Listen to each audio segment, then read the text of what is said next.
4.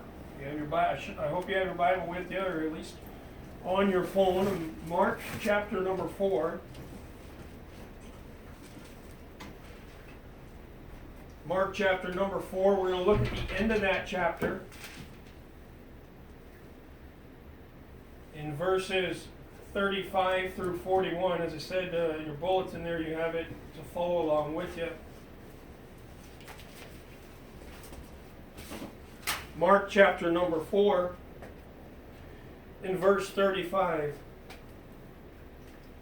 And he says, "In the same day when the even was come, he saith unto them, Let us pass over unto the other side. And when they had sent away the multitude, they took him even as he was in the ship. And there were also with him other little ships. And there arose a great storm of wind, and the waves beat into the ship, so that it was now full. But he was in the hinder part of the ship, asleep on a pillow.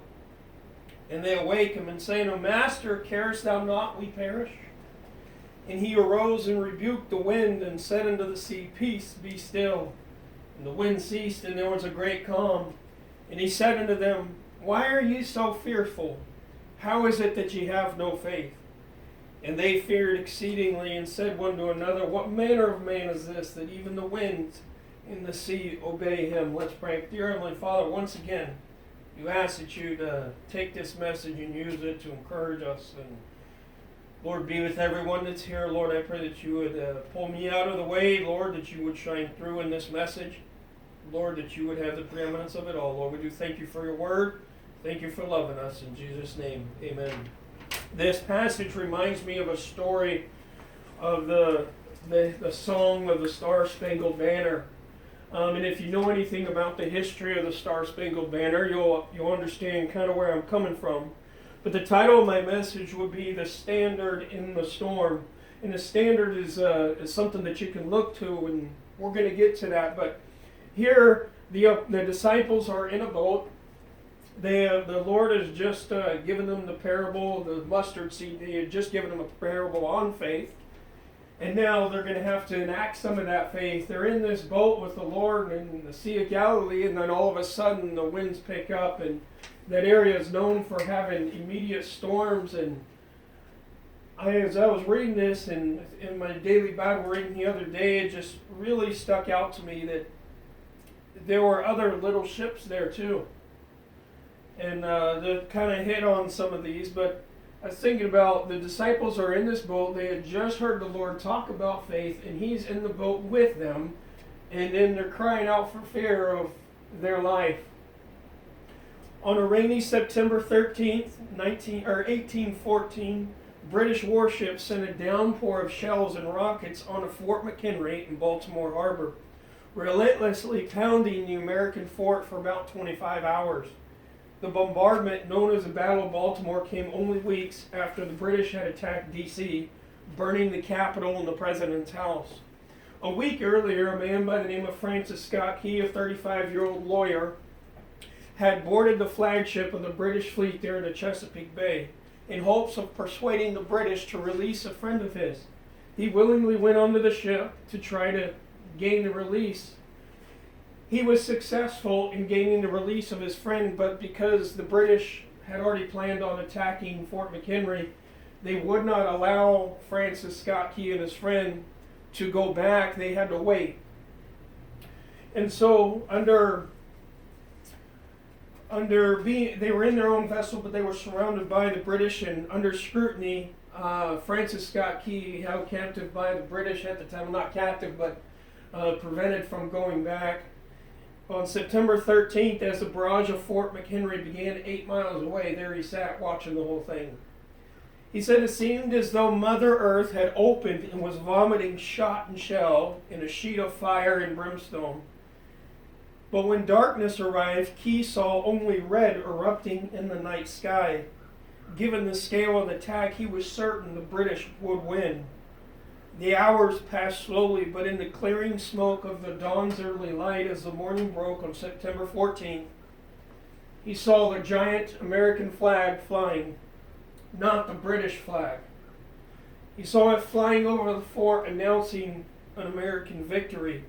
Just as that great American flag still flies today, as a sign of victory through battles and hurricanes and distress and diseases. And you think of September 11th and flags hanging there, and even just what happened down in Lansing. You see pictures of people flying American flags and different things like this, or wherever you go.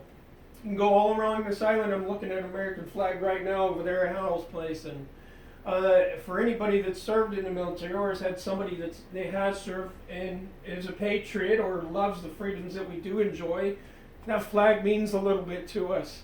And but just as that flag has survived these 200 plus years, so Christ still stands as the victor over sin and over the grave and the captain of our salvation.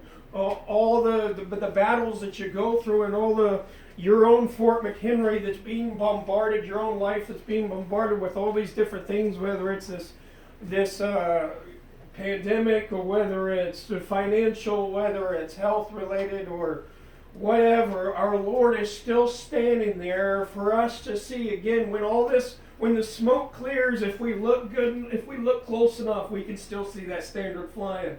We can, through the smoke of the battle, there's something called fog of war that people go through, and whether it's a mental fog, but it also deals with all these other things that can affect you when you're in combat. And I can tell you from experience, the greatest thing to be able to see is an American flag flying when you're right next to you or right in front of you. And you know what that means? When we would go out on our missions in Iraq and different things like that, and we'd come back, you'd see this American flag flying over this base at times. You knew you were home. You knew you were in a safe spot, just like we sing that song, Haven of Rest.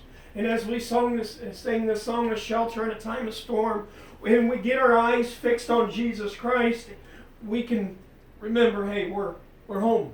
We're safe with Him in the boat. He's in the boat with us. We're safe. A standard is defined as a conspicuous object, such as a banner, formerly carried at the top of a pole and used to mark a rallying point, especially in battle, or to serve as an emblem, and also as a structure built for serving as a base or support. So a standard is American flag lifted up on a pole, and just as the American flag is lifted up on a pole for all to see, and see that we are victorious and that we have freedom. So when we look at Christ on the cross and we see an empty cross, we know that Christ was lifted up on that pole as our standard, and the standard of faith, and the standard through the storms. When we get our eyes fixed back on that instead of our circumstances, instead of the waves that are bashing up against the side of our boats of our life, we can look back, we can look at that cross and say, I have some peace in the midst of the storm. Get your eyes, folks, get your eyes fixed on the standard that's in the storm right now. The problem is that we become too focused on the battles and the problems around us, that we fail to see that standard of Jesus Christ, that He is still there amidst the storms of life. Just as the definition is that it's formerly carried at the top of a pole and used as a mark of a rallying point, and the other definition was also that it serves as a base or support, a standard, as like a foundation there. Thus Christ became our standard that we can look to. Just as that Star-Spangled Banner flies high up on that pole for all the Americans to see, when you go to the Canadian side and then you come back and you see that sign that says, Welcome to the United States of America, I don't know about you, but I get excited when I see that. It just means I'm home. I'm where I belong.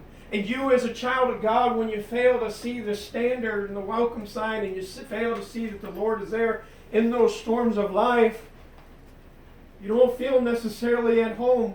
But when we get our eyes fixed back on Jesus Christ and understand that God is still in control of what's going on around here, it allows you to weather these storms just a little bit easier. Whether it's financial, whether it's health, whether it's a physical storm you may be going through, no matter what it is, you can fix your eyes back on the Lord. Those that failed, and think about this, there's a war that was raging, there was a flag that was flying, but not everybody saw it. when those that failed to see that flag flying probably thought the Americans had lost. Many people miles and miles away who may have not have seen that, known about that until they saw the words penned by Francis Scott Key. When they saw his poem, they could see that, hey, no matter, even though I didn't see it, there was a victory. Even though you may not see what's going on around, you may not understand it, there's still a standard flying. Jesus Christ is still in control. There is still a flag that we can look to. There is still the emblem of suffering and shame, as the song says, that old rugged cross.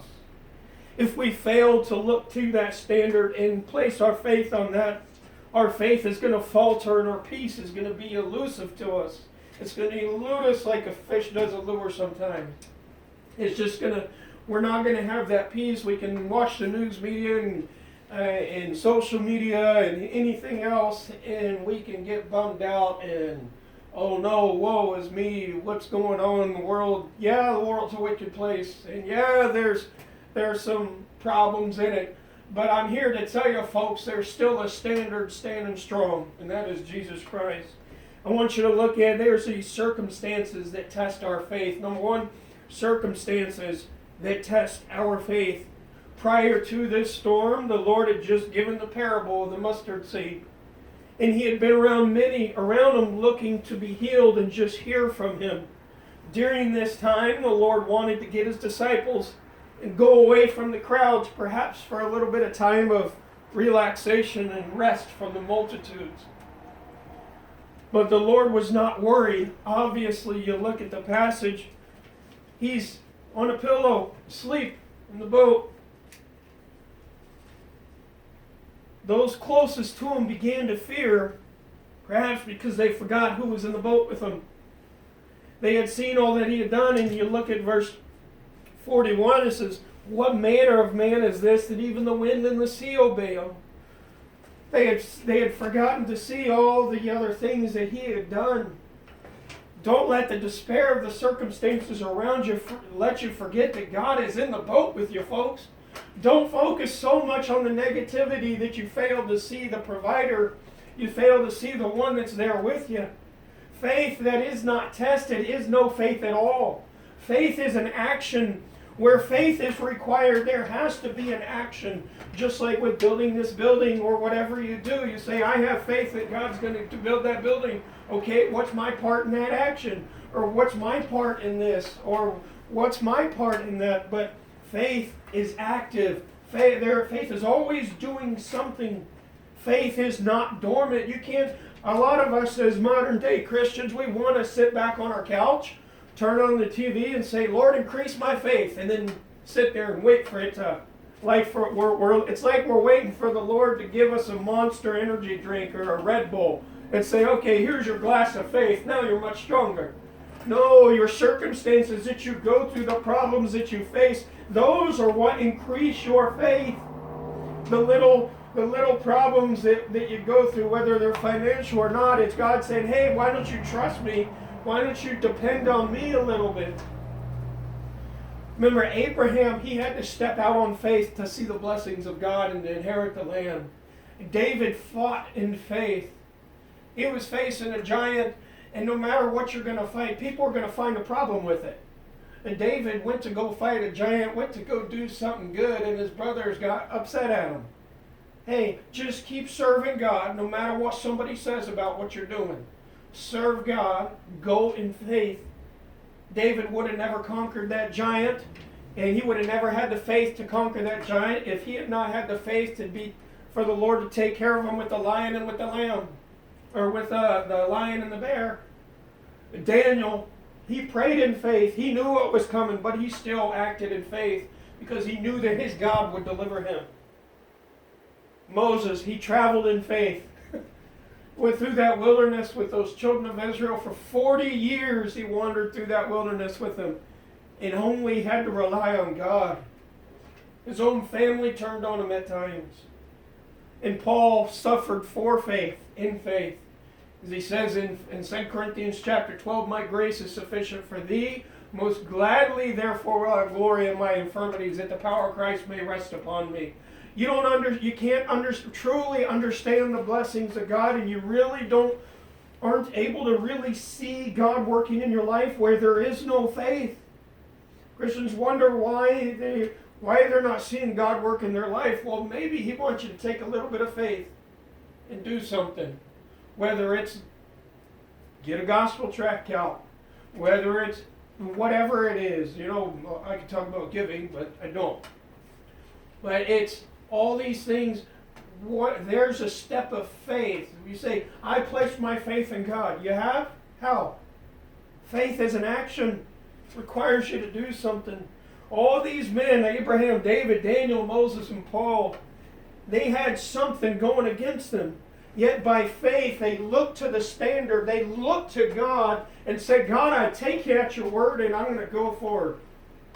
There was problems all up against them, and they went out on faith.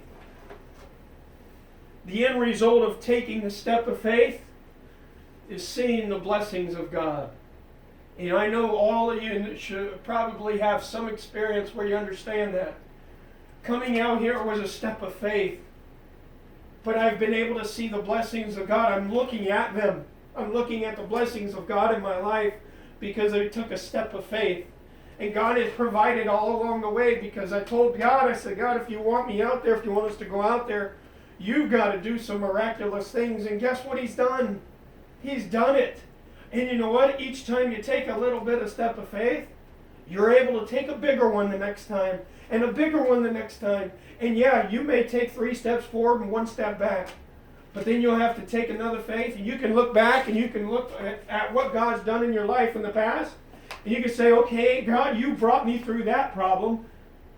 How come I can't trust you to bring me through this problem? Hey, folks, we went through a recession in 2008. Stock market crashed. My wife's grandma lost like all of her retirement in that. But you know what? She was able to retire.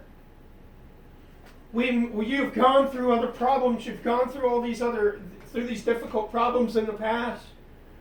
It's not the end of the world yet. I hope it is. I hope the Lord comes back today. But folks, not every situation is the end of the world. But for the Christian, the one that's at the end of the world is the one that we want to see. That's the standard that we need to look forward to, just like the story of Pilgrim's Progress. As he journeyed along the way, if he kept a view of the celestial city in sight, he was able to follow that path just right. When he got his eyes fixed on the things around him, he got into the Vanity Fair or the Dungeon of Despair or other things he let block his view of the celestial city, he got into some trouble. And folks, I'm telling you, when we take our eyes off of that standard that's there in the storm, and we fail to realize that He's in the storm with us, He's in the boat with us, we can do a whole lot more, and we can be at peace a lot better knowing that our God is in the storm with us. Then there's the standard on which our faith is found. Your circumstances are going to test your faith. But number 2, the standard on which your faith is found. What standard are you holding to? 2 Timothy chapter 2 verse 19 says, Nevertheless, the foundation of God standeth sure, having this seal, the Lord knoweth them that are His. Let every one that nameth the name of Christ depart from iniquity. Where's your faith? What is your faith placed on? I hope it's not placed in our government. I hope it's not placed in me. I hope it's not placed in anything but Jesus Christ. If your faith is placed anywhere else, you've got to get that moved. My hope is built on nothing less but Jesus' blood and righteousness, as the song says. Faith is a victory that overcomes the world. The Lord's my rock, in Him I hide, a shelter in the time of storm. Psalm 62 verse 5 says, My soul, wait thou only upon God, for my expectation is from Him. He only is my rock and my salvation. He is my defense. I shall not be moved. And God is my salvation and my glory. The rock of my strength and my refuge is in God. Trust in Him at all times, ye people. Pour out your heart before Him. God is a refuge for us. Selah, Lord. People, when you're wondering Why are you going through these things? What's going on around us? I'm scared. I'm worried. Oh no, what's going to happen to my retirement? What's going to happen to my social security? What's going to happen to my grandkids? What's going to happen to what I've built my entire life for? My soul, wait thou only upon God. Remember that standard that still stood at Fort McHenry. Remember here in Mark chapter 4 that Christ was with them the entire time. The standard is always present, even though you may not see Him. Even though you may not see God working, He's there. He may just be taking a little breather, see how well you're going to do on your own. But notice this in verse number 36. It says, and when they had sent away the multitude, they took him even as he was in the ship. And there were also with him other little ships. You look around this parking lot, look, we're not in this alone. Charlie and Helen aren't in this thing alone. Barb is not in this alone. We are all going through the same things right now. We just might be in a different little boat. Right? But your faith in the midst of a storm may calm somebody else's storm. Jesus was only in one boat. The disciples cried out. He calmed the storm from their one boat. It affected all the other boats around them. Folks, your faith may be something somebody else needs to see how you're standing strong. How is your faith during the times of testing? Your faith may be the peace that somebody else needs in the midst of their storm. And lastly, look at verse 40 and 41. He said unto them, why are ye so fearful? How is it that ye have no faith? And they feared exceedingly and said one to another, what manner of man is this, that even the wind and the sea obey him? The result of faith is calm seas and true peace. When you get to the point in your life, when we get to the points in our circumstances and in our trials where we can say, okay, God, it's all you, there's a peace that can just come over you like you've never felt before. And I know I'm not the only one that's been there. I can tell by some of the head nods that I can see through here. You know exactly what I'm talking about. That although the storm may rage, when we finally see God that is with us and that God is working amongst us, He's working in the middle of that storm, whether it's to work on us or work around us or work through us. Once we get to that point where we can say, okay, God, I've put all my effort out there and I realize I can't accomplish it on my own, I'm going to leave it in your hands. You know, it's been like that with some other situations in our life where I've tried everything in the book to do it the way that I thought it should be done and thought I was doing it the right way, and finally God says, hey, why don't you just let me handle it? And you know, when I said, okay, God, I'm at the point where you can handle it, I was like, why didn't I go there in the first place? We as human nature, we constantly fight that. Let's give it to God in the first place, and then we'll save ourselves a whole lot of stress. When the standard is seen, the battle has not been lost. As long as that flag is still flying, the battle has not been lost. And folks, my God is still on the throne. He has not come back for us yet. The battle is still not lost, and there's still a fight to take place. When the standard is sought, the courage is renewed. When you look for that standard, when those soldiers would look for that flag, there was one individual in particular in Civil War units. His job was to hold the flag. Because as the flag still stood, they knew that they were still winning. They were still going forward. I also read another section of this, that the only reason that flag was standing as it was being beaten and battered and torn was that there were bodies stacked up against the flagpole trying to hold it up, and guys died trying to hold that standard up. And I'm telling you folks, there's people who are dying all over this place and giving it their all so that you don't fail, so that you don't give up. There's other, Forey graduated here recently, and you know what? He told me about a year and a half ago at a National Day of Prayer, he said, preacher, He said, people quit preaching the gospel. He gave me a charge to just preach the gospel. And I will always remember that. As he just wanted somebody to preach the gospel. And the good news of the Lord Jesus Christ. And I'm telling you, if it isn't for people like him who are holding that up and saying, hey, the standard still needs to be waived. Who's going to do it? Folks, we've got to do it. No one else is going to do it on this island. We've got to hold this standard up. We've got to lift this flag up that says that Jesus Christ came into the world to save sinners, of whom I am chief. But when you look to that standard, when you actually look to that cross, when you look to the Savior, when you finally quit trying to row in your boat there, and you look back and you realize the Lord is there with you, there's an amount of courage that comes up and is renewed within you that says, I can get through this. I can do this. In the midst of our woe is me and our depression or whatever problem, and we're pulling our hair, for those of you that have hair, you'll pull your hair saying, what am I supposed to do now? And you bow your head and you pray to God and say, God, what am I supposed to do? And then he just lovingly gives you the right verse or the right message or the right sense of, hey, I'm still here with you. You know what that gets you to do? That helps you want to get up and go fight again. It gives you a little bit of courage. It helps you to see, when I was in Iraq the first time, our commanding officer, my company commander, I still look up to him to this day, because he didn't take the special privileges that came with being an officer in the Marine Corps during the time of war. He was right there next to the lowest ranking guy. He slept in the same dirt that we did. He ate the same food we did. And when we were on the front lines, guess who was right next to you?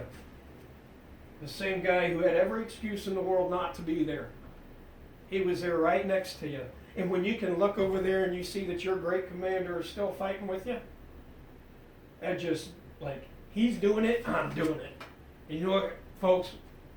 Our great commander has not given up the fight yet. Our great commander is still in control.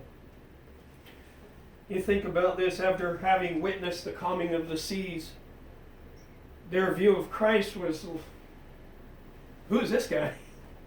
What is this guy? Here they finally began to ponder who the man was that they had been following. Christ they had been following all along was truly the Son of God, the Creator, yea, God Himself. We can often get so blinded by the circumstances that we're in that we fail to see that God is still working with us.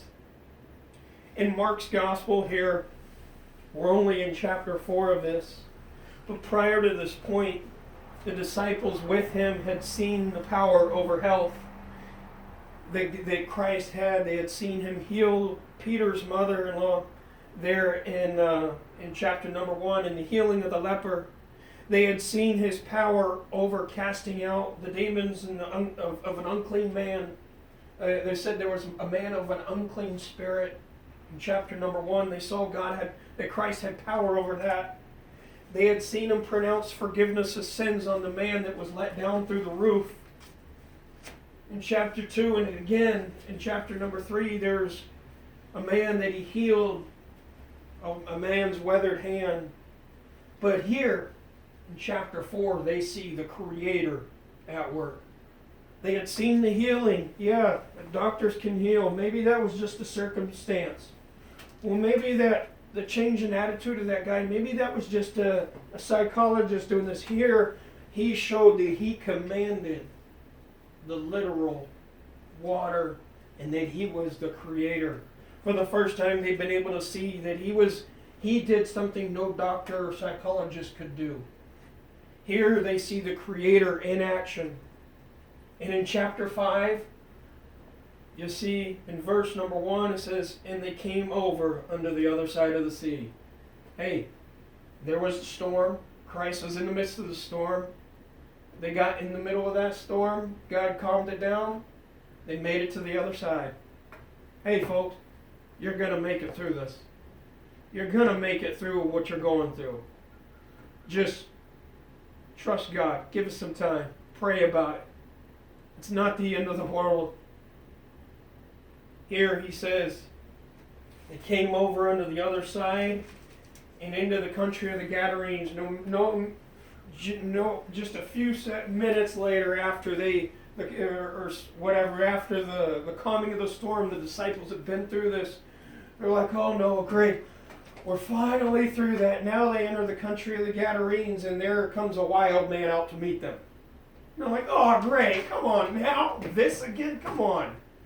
But here, instead of casting out one devil out of a man comes up to him named Legion. Jesus asked him what his name is. He says, my name is Legion, for we are many.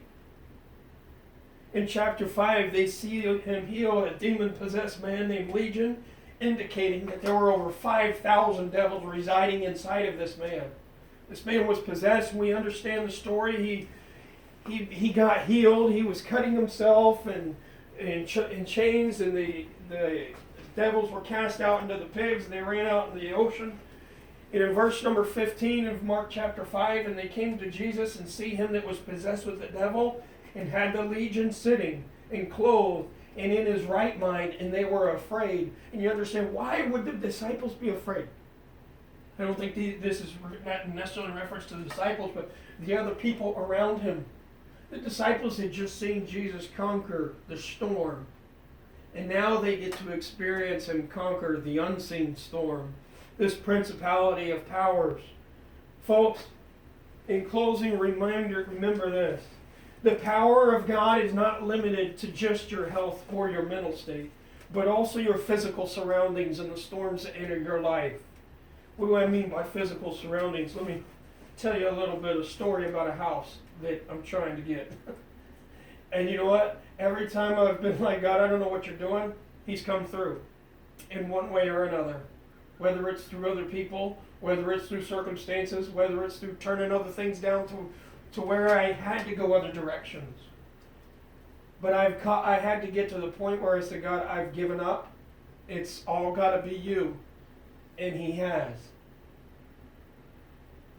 The power of God's not limited to just those things.